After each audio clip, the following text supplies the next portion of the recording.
எவ்வளோ வருஷமாக இங்கே வேலை பண்ணுறீங்க? இதுக்கு முன்னாடி என்ன? வந்து 18 வயசுலேயே டிபார்ட்மெண்ட்டுக்கு வந்தாச்சு. 18 வயசுலேயே சோஷியல் ஃபாரஸ்ட் ஓகே திருச்சியில் அங்கே ஒர்க் பண்ணிக்கிட்டு இருந்தேன். Village social forest. நீங்கள் ஊர் எங்கே? திருச்சி. நீங்கள் ஊரே திருச்சி? சரி. புதுக்கோட்டையில் வேலை பார்த்தேன். Okay okay. 18 வயசுல டிபார்ட்மெண்ட் வந்தாச்சு. அதனால வந்து 1994 ஸ்போர்ட்ஸில் கொஞ்சம் ஆர்வம். ஓகே. ஏன்னா நான் படித்ததெல்லாம் சென்னை சென்ட் ரஃபேல்ஸ் கான்வென்ட். ஓகே. அதனால அங்கே அந்த ஆர்வத்திலேயே டிஸ்ட்ரிக்ட் பிளேயர் நான் கிரிக்கெட் விளையாடுவேன். அந்த இதுலேயே டிபார்ட்மெண்ட்லேயே ஃபிட்டாக இருக்கணும்னு சொல்லி எங்களுக்கு ஸ்போர்ட்ஸ் வைப்பாங்க. ஓகே. அப்போ வந்து நான் 26 ஃபாரஸ்ட் டிபார்ட்மெண்ட்டில் மாத்திரம் 26 ஸ்டேட் போயிட்டு வந்திருக்கேன். ஓப்பன் வெட்ரன், சீனியர் வெட்ரன் எல்லாத்துலேயும் விளையாண்டு மெடல், நேஷ்னல் மெடல் 11 பண்ணியிருக்கேன். State meet medal 298 okay okay பண்ணியிருக்கேன். இப்போயும் மாஸ்டர் அத்லட்டிக்ஸ் மீட்டு முதியோர் தடகள போட்டியில் 60+ விளையாண்டுட்டு இருக்கேன். போன மாதம் கூட பாளையங்கோட்டை போயிட்டு 5 மெடல் பண்ணிட்டேன். 5 மெடல்னாக்க சில்வர் 3, பிரான்ஸ் 2. இப்போயும் இந்த 26, 27 மும்பையில் எனக்கு ஸ்போர்ட்ஸ் இருக்கு. ஓகே. அங்கே போகிறேன். 24 புறப்பட்டு போகிறேன். வின் பண்ணிட்டு தான் வரேன். அதில் ஒன்றும் பிரச்சனை இல்லை. கான்ஃபிடென்ஸ் பாருங்க. எல்லாத்துலேயுமே எல்லா ஈவெண்ட்லேயுமே 60+ இப்போ விளையாண்டுட்ருக்கேன். எல்லாருமே ஹோமில் இருக்க ஹவுஸ் ஒய்ஃப்லேருந்து போலீஸ், ரிட்டையர்டு டீச்சர்ஸ் எல்லாருமே ஆல் தி பீப்புள் கலந்து கொள்கிற ஒரு ஈவெண்ட் இது. என்னை பொறுத்த வரையும் பொம்பளை பிள்ளைங்க வீட்டிலேயே முடங்கி கிடக்கக்கூடாது, நல்லா வெளியே வரணும். நம்மளுக்கு வந்து வீட்டில் யார் யார் இருக்கு? எனக்கு வந்து எங்கள் வீட்டு ஹைஸ்கூலில் ஒர்க் பண்ணார். ஓகே. அவர் டெத் ஆகிட்டாரு. எத்தனை வருஷம் முன்னாடி? அது 2013 இறந்தாரு. ஓகே. பையன் வந்து அந்த வேலை பார்க்குறான். ஓகே. ஹைஸ்கூலில் கிளர்க்காக இருக்கான், ரெக்கார்டு கிளர்க்காக இருக்கான். அவரும் ரெக்கார்டு கிளர்க்காக இருந்து தான் இறந்தார். பொண்ணு 2 பொண்ணு. ஒரு பெரிய பொண்ணு ஃபேஷன் டெக்னாலஜி முடிச்சிருக்காங்க, டிப்ளமா. ஓகே. அது அவங்க எங்கே வேலை பண்ணுறாங்க? அவங்க வேலை பண்ணலை, அவங்க ஹவுஸ் ஒய்ஃப் தான். அவங்க வீட்டுக்காரர் அக்ரியில் ஒர்க் பண்ணுறாங்க. ஓகே. ராஜகோபால்னு. பாப்பா பேர் வெள்ளக்கனிமொழி. ஓகே. பையன் பேர் மேகச்சந்திரன். அவங்க ஒய்ஃபு பேர் அனுசியா. 2 பொண்ணு குழந்தைங்க இருக்காங்க. ஓகே. இன்னும் ஒரு சின்ன பாப்பா கவுன்சிலர் வீட்டில் கட்டி கொடுத்துருக்கேன். திருச்சியில் எரங்குடின்னு ஒரு கிராமம். ஓகே. அங்கே ராமன் சொல்லிட்டு ஒரு கவுன்சிலர், அவங்க வீட்டில் கட்டி கொடுத்துருக்கேன். நல்லா இருக்காங்க. அவங்களுக்கு 2 குழந்தைங்க. வெல்த்து எல்லாமே நல்லா இதாக இருக்காங்க. சரி, ஃபாரஸ்டோட எதனா ஸ்டோரி? நீங்கள் ஃபாரஸ்ட்டில் வந்து இங்கே தான் புதிய அனுபவம். எல்லாமே லைவாக பார்க்குறது மாதிரி. யானை காட்டுக்குள்ளேலாம் நாங்கள் போயிருக்கோம். காட்டுக்குள்ளே போகிறப்ப ஃபஸ்ட்டு காட்டுக்குள்ளே போகிறப்ப நான் லைவாக 20 மீட்டர் தொலைவில் புலி பார்த்தேன். நானும் எல்லாருமே போகிறோம், முன்னாடி வந்துக்கிட்டு இருக்குது. நடந்து போகிற? ஆமாம், உள்ளர நாங்கள் பவுண்ட்ரி சுற்றி பார்த்துட்டு போகிறோம். அப்போ வந்து ஒரு இது புலி வந்துக்கிட்டு இருக்கு. எங்கள் பசங்க அம்மா காடம்மா வந்துக்கிட்டு இருக்கு அப்படிங்கிறாங்க. அப்போ நான் என்ன பண்ணிட்டேன், எத்தனை பேர் இருந்துட்டு? நாங்கள் வந்து ஒரு 4 பேர் இருந்தோம். 4 பேர், 2 வாட்சரு, ஒரு ஏபிடபிள்யூ, 4. பார்க்க பயமாக இருக்குது. ஆனால் கொஞ்சம் யூனிஃபார்ம் போட்டிருக்கோம்ல, அதுக்கப்புறம் நாங்கள் ஒரு கான்ஃபிடென்ட்டாக பார்த்தோம். அது ஒரு பெர்குலேஷன் பாண்டுக்கிட்ட வந்து அது தண்ணிக்குள்ளே இறங்கி படுத்துருச்சு.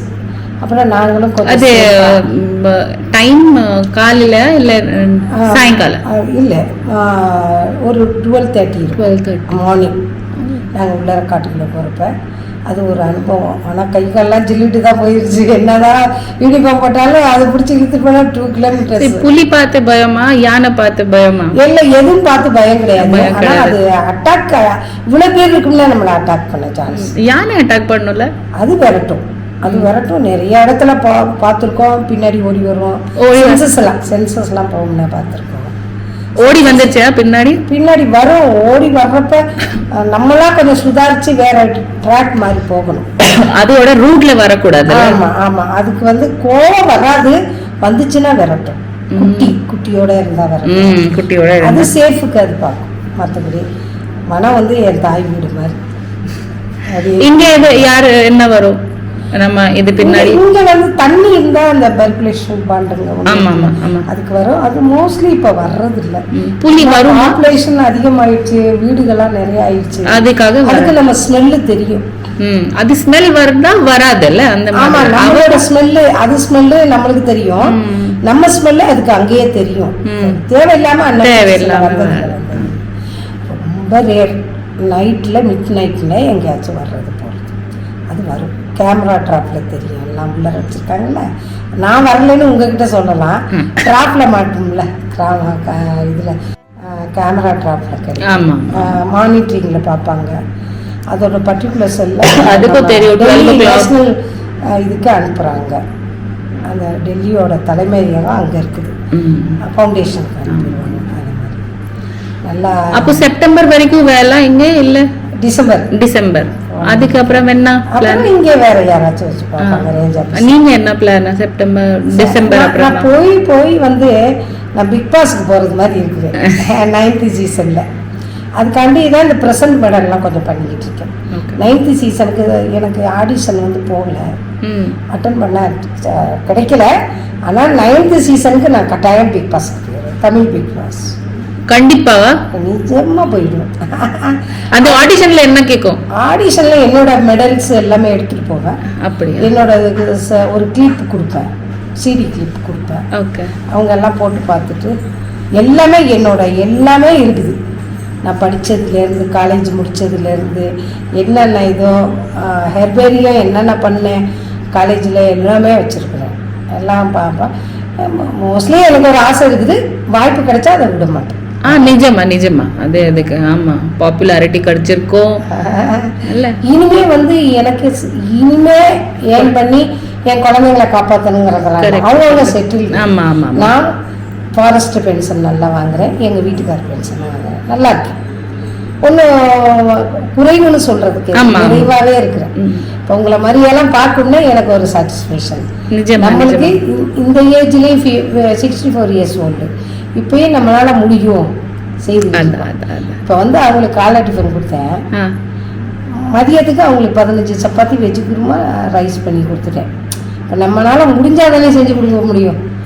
அந்த ஒரு முடிஞ்சா நீங்க கொடுத்த சாப்பாடு அவனுக்கு பிடிச்சிருக்கு, அதுக்காக தான் வாங்கிட்டே போறாங்க. நிஜமா இல்ல? சாப்பாடு நல்லா இல்லைன்னா யாரும் எடுத்துட்டு போவாங்க.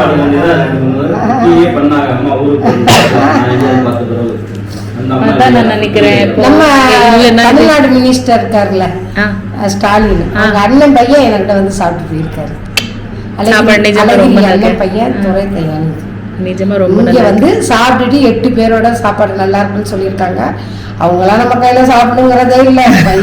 பெரிய பெரிய ஸ்டார் ஹோட்டல்ல, வெள்ளி தட்டுல, அது வேற டம்ளர்ல, அது வேற. பட் இந்த மாதிரி வீட்டோட சாப்பாடு கார் வந்து நின்றுச்சு. அது ஒரு எனக்கு ஒரு தெரியல.